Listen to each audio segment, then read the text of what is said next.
the diabolical nature of these traffickers boggles my mind.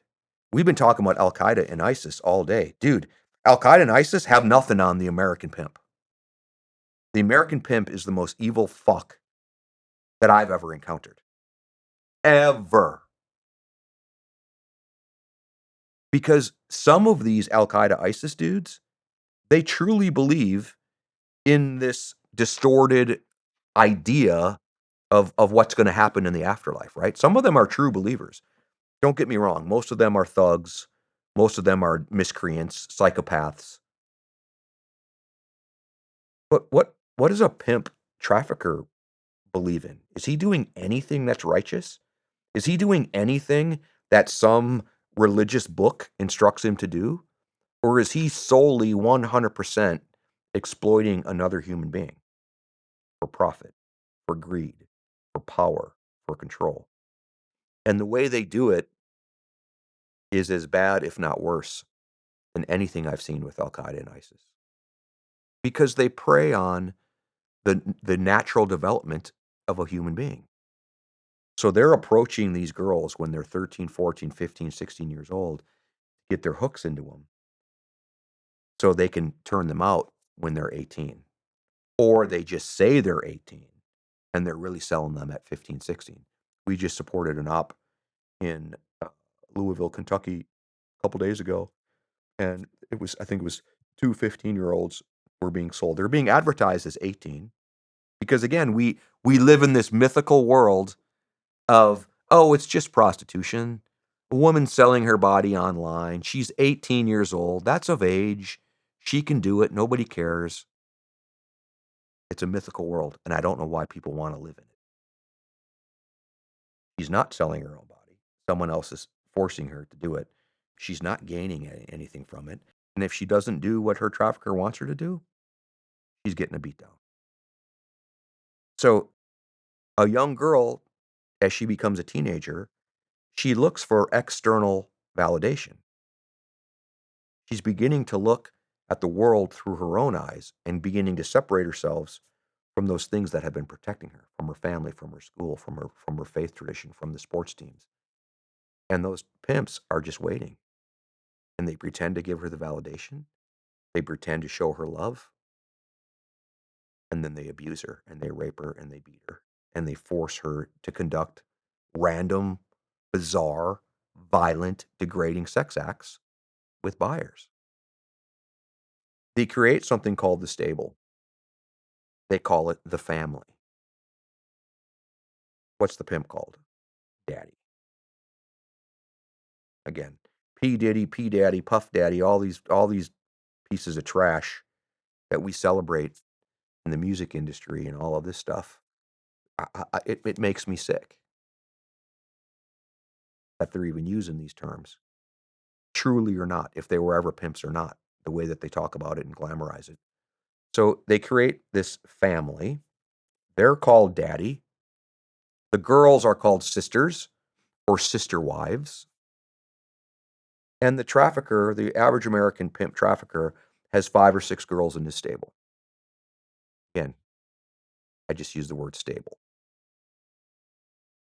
He brands the victims in the stable like you would brand cattle because he deconflicts his product from other traffickers. How do I know your girl's different from mine, different from someone else's? You have to mark them somehow. Otherwise, I'm wasting my time talking to your girls and trying to groom your girls and trying to bring your girls over into my stable.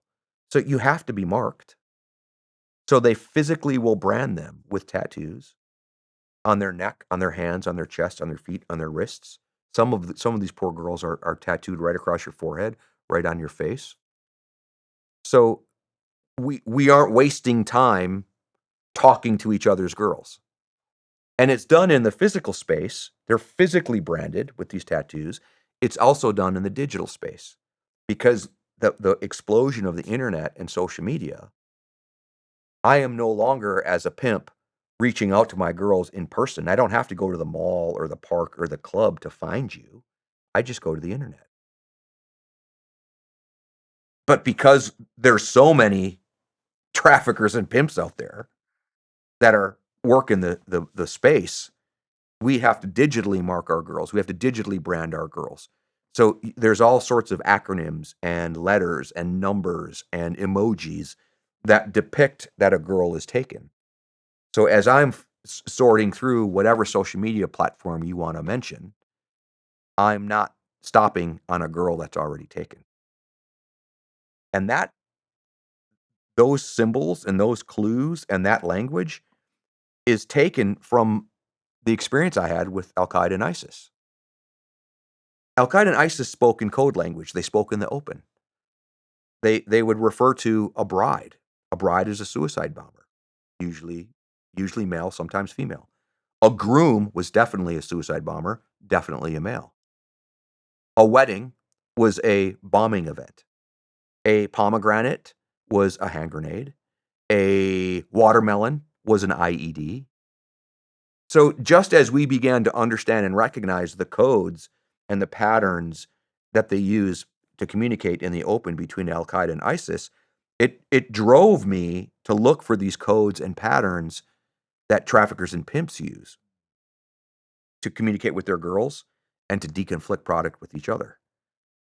And in that search, oh, lo and behold, it's all written down. There's books about it. How to be a motherfucking pimp. It's a book. How to be a motherfucking pimp.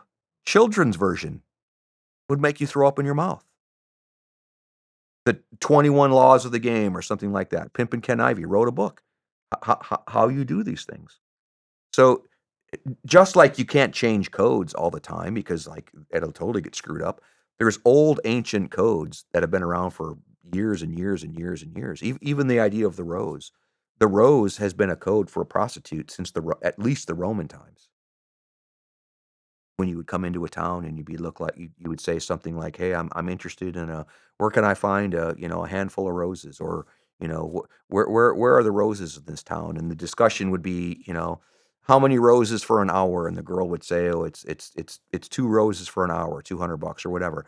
So, there's all this ancient language that has made its way through. And then even things like the letter P. So, the letter P is for pimp. So when we're looking at a girl who we think might be in trouble, or we know she's in trouble because she's on a site to be sold, and we're trying to figure out who the person of suspicion is, the POS. We just changed that. Piece of shit. Yeah, piece of shit. We used to call him the POI. Literally at the last Skull Games, I was like, you know what? This needs to be POS. Person of suspicion. It works. Yeah. So when we're looking for that person of suspicion, we're looking for things that are hiding in plain sight. So we see a picture of a girl and she's with a guy and she's shooting up the peace sign. You would look at that 100 times, and 100 times you wouldn't think anything of it. I look at it and I question, is she telling everyone that he's her pimp? Because peace sign is the letter P. The emoji, peace emoji, P, pimp. She might just be shooting a peace sign, but she might. So we look for these things. Again, the letter P. The guy has a Phillies cap on, and we're over in Los Angeles. You a Phillies fan? Is he from Philadelphia? How is this guy living in LA a Phillies fan? He might be a Phillies fan, but a bunch of pimps wear Pittsburgh Pirate hats. They wear Phillies hats because they both have the P on them. Milwaukee Brewers. You know what the Milwaukee Brewers symbol used to look like? The catcher's mitt? Yeah. So you've got the catcher's mitt. You have the M for Milwaukee in the fingers of the glove. You have the B for Brewers in the palm and thumb of the glove. And then you have the ball in the middle for O. MOB is money over bitches, which is a trafficking term. So again, I could spend the next 5 hours talking about all of these indicators that these traffickers are using to tag and mark their girls and deconflict their product. But the point is, we're professional counter traffickers. What's up, guys? Thank you so much for taking the time to watch the interview. As you could probably tell, this is a brand new channel. So if you got anything out of this at all, please like the video, leave me a comment, tell me what you thought. Tell me who you'd like to see on the show. I see every like, I read every comment, and I appreciate all of it, especially in the beginning, because as you know, that kind of support goes a long way on these platforms. So most importantly, I have some awesome guests coming up in the future for interviews. So please subscribe to the channel so you don't miss any of them. But again, thank you for your time. Appreciate the support and hope to see you again soon.